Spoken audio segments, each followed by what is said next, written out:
দক্ষিণ চট্টগ্রামের সাবেক মহকুমা সদর পটিয়া আইনজীবী সমিতির ২০২৬-২৭ সালের নির্বাচন উৎসবমুখর পরিবেশে সম্পন্ন হয়েছে।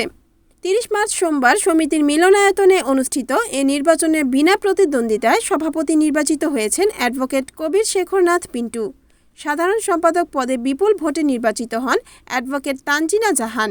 বিনা প্রতিদ্বন্দ্বিতায় সহসভাপতি নির্বাচিত হয়েছেন মোহাম্মদ কামাল উদ্দিন। সহসাধারণ সম্পাদক পদে ভোটের মাধ্যমে নির্বাচিত হন এমদাদুল্লাহ চৌধুরী।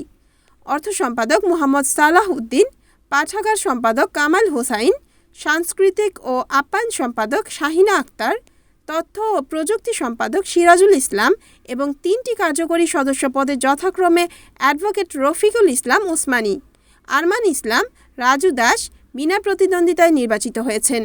পটিয়া আইনজীবী সমিতির নির্বাচনের প্রধান নির্বাচন কমিশনার অ্যাডভোকেট কাজী জসিম উদ্দিন জানান, এবারের নির্বাচনে সমিতির ১৯৮ জন সদস্যের মধ্যে ১৬৭ জন সদস্য তাদের ভোটাধিকার প্রয়োগ করে।